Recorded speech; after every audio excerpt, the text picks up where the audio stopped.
एक बार एक राजा शिकार के उद्देश्य से अपने काफिले के साथ किसी जंगल से गुजर रहा था। दूर दूर तक शिकार नजर नहीं आ रहा था। वे धीरे धीरे घनघोर जंगल में प्रवेश करते गए।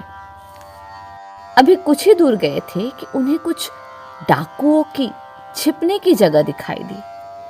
जैसे ही वे उसके पास पहुंचे कि पास के पेड़ पर बैठा तोता बोल पड़ा, पकड़ो पकड़ो, एक राजा आ रहा है, इसके पास बहुत सारा सामान है, लूटो लूटो, जल्दी आओ जल्दी आओ। तोते की आवाज सुनकर सभी डाकू राजा की ओर दौड़ पड़े। डाकुओं को अपनी ओर आते देखकर राजा और उसकी सैनिक दौड़कर भाग खड़े हुए।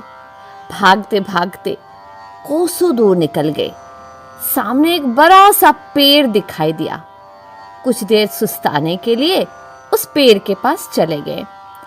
जैसे ही पेड़ के पास पहुंचे कि उस पेड़ पर बैठा तोता बोल पड़ा, आओ साजन, हमारे साधु महात्मा की कुटी में आपका स्वागत है। अंदर आइए, पानी पीजिए और विश्राम कर लीजिए। तोते की इस बात को सुनकर राजा हैरत में पड़ गया और सोचने लगा कि एक ही जाति के दो प्राणियों के व्यवहार इतना अलग अलग कैसे हो सकता है। राजा को कुछ समझ नहीं आ रहा था।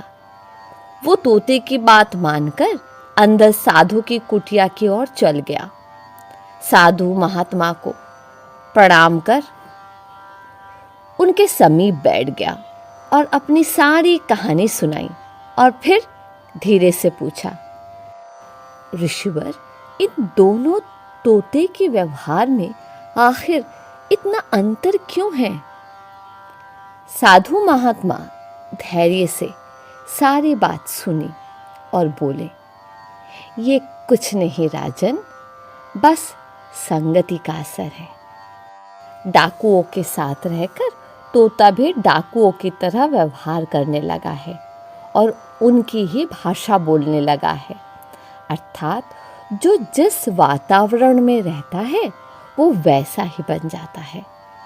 कहने का तात्पर्य ये है कि मूर्ख भी विद्वानों के साथ रहकर विद्वान बन जाता है, और अगर विद्वान भी मूर्खों के संगत में रहता है तो उसके अंदर भी मूर्खता आ जाती है।